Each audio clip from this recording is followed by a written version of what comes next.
Headlines नंतर सुरुवातीला breaking news आहे। जळगाव कलेक्टर ऑफिसमध्ये गदारोळ झालेला आहे। बच्चू कडू यांनी कार्यकर्त्यांसोबत जोरदार राडा घातलाय।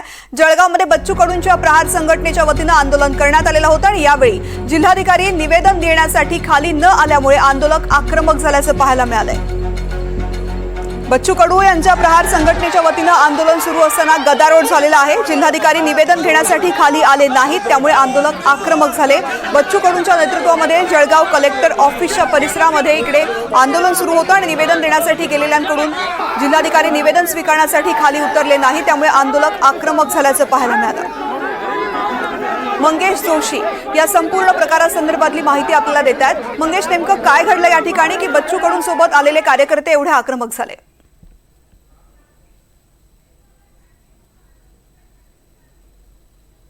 मोर्चाच्या वतीने जे आहे हे आंदोलन करण्यात आलेलं होतं। ज्या पद्धतीने राज्य सरकारने दिले शेतकऱ्यांना जे आश्वासन दिलेले होते त्या आश्वासनाची पूर्तता न झाल्यामुळे खरं तर या ठिकाणी शेतकरी संघर्ष मोर्चाच्या वतीने जे आहे आज जिल्हाधिकारी कार्यालयावर जनआक्रोश मोर्चा काढण्यात आला। या जनआक्रोश मोर्चामध्ये सर्वपक्षीय नेते, विविध शेतकरी संघटनांचे पदाधिकारी तसेच विविध राजकीय पक्षांचे नेते हे देखील उपस्थित होते। बच्चू कडू यांच्या नेतृत्वात खरं या संपूर्ण मोर्चाचे आयोजन करण्यात आलेलं होतं।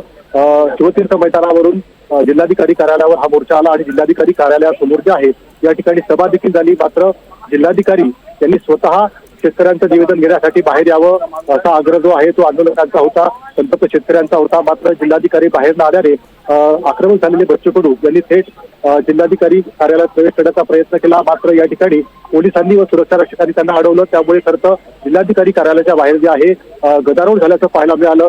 हा संपूर्ण गदारोळ झाल्यानंतर बच्चू कडू यांनी आक्रमक भूमिका घेत जिल्हाधिकारी कार्यालयाचं गेट उघडून जिल्हाधिकारी कार्यालयात प्रवेश केला।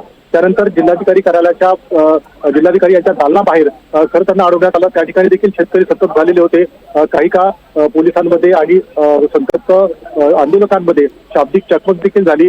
थेट बच्चू कडू आणि त्यांच्यासोबत उपस्थित सर्वपक्षीय नेते, शेतकरी यांनी थेट जिल्हाधिकाऱ्यांचं दालन गाठलं आणि त्या ठिकाणी खरं तसे शेतकऱ्यांचं निवेदन घेण्यास आपण बाहेर का आले नाही असा जाब देखील जिल्हाधिकारी त्यांना विचारला। आता या संपूर्ण घडामोडीनंतर खरं तर या जिल्हाधिकारी कार्यालयात काही गोंधळाचं वातावरण निर्माण झालेलं होतं, गदारोळ निर्माण झालेला होता। मात्र आता जिल्हाधिकाऱ्यांच्या दालनामध्ये बच्चू कडू असतील, त्यांच्यासोबत उपस्थित माजी खासदार उन्मेष पाटील, विविध पक्षाचे संघटनेचे पदाधिकारी यांच्यात आता त्या ठिकाणी जिल्हाधिकाऱ्यांसोबत चर्चा सुरू आहे। या संपूर्ण चर्चेनंतर आता बच्चू कडू नेमके काय आपले भूमिका स्पष्ट करणार आहे हे देखील पाहणं महत्त्वाचं ठरणार आहे। निश्चित मंगेश, या ठिकाणचे अपडेट्स घेत राहू। तुर्तास धन्यवाद संपूर्ण सविस्तर माहिती करता।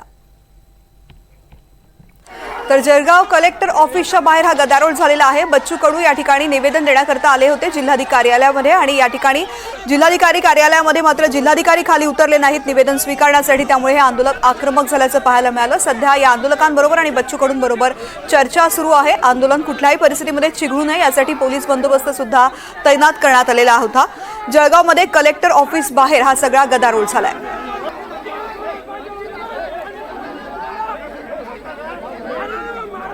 तर ही बातमी जळगाव मधली महत्त्वाची। बच्चू कडू यांच्या प्रहार संघटनेच्या वतीने या ठिकाणी आंदोलन करण्यात आलेलं होतं। शेतकऱ्यांच्या आणि विविध मागण्यांकरता हे आंदोलन करण्यात आलेलं होतं। यावेळी जिल्हाधिकाऱ्यांना निवेदन देण्याकरता बच्चू कडू आणि आंदोलक पोहोचलेले होते, मात्र जिल्हाधिकारी निवेदन स्वीकारण्यासाठी खाली आले नाहीत आणि याच परिणामामुळे आक्रमक झालेले होते कार्यकर्ते आणि त्यांनी कलेक्टर ऑफिसच्या बाहेर गदारोळ घातल्याचं पाहायला मिळालंय।